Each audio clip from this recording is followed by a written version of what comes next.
L'Équateur au bord du chaos, des morts, des blessés et des policiers disparus. Équateur, des morts, des blessés et même des policiers portés disparus. Des manifestations contre l'inflation.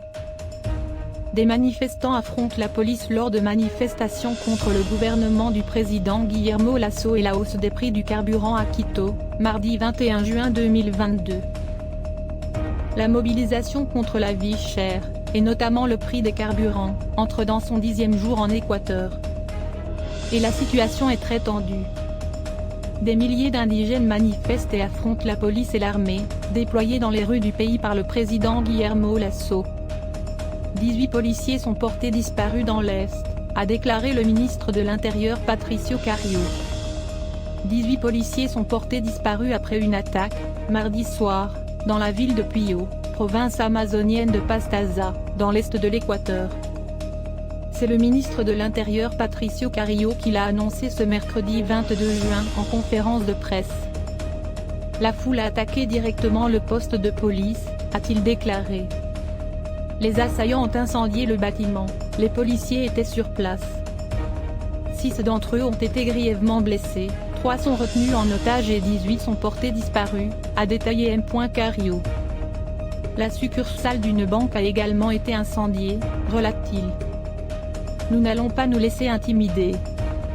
Nous allons conserver les mêmes dispositifs de sécurité. Une fois de plus, nous lançons un appel public au dialogue, au mouvement indigène et à ces groupes radicaux responsables de ces actes insensés, a par ailleurs affirmé Patricio Carrillo, ajoutant que le président Guillermo Lasso reconnaissait les justes revendications et cherchait à créer un consensus. Quito s'apprête pour une nouvelle journée de mobilisation. Les manifestations ont déjà fait des morts et plusieurs dizaines de blessés en Équateur.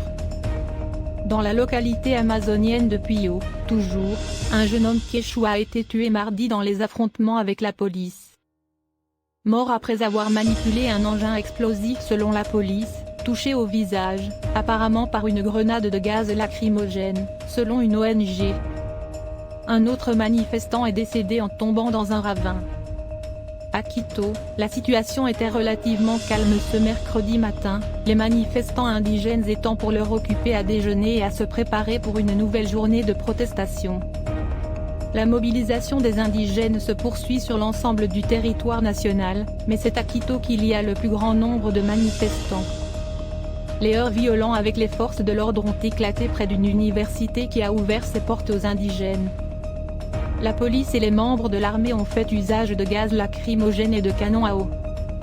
Sous le feu des critiques, le président conservateur Guillermo Lasso a fini, mardi soir 21 juin, par accepter la proposition d'une médiation qui lui avait été soumise par plus de 300 organisations de la société civile équatorienne.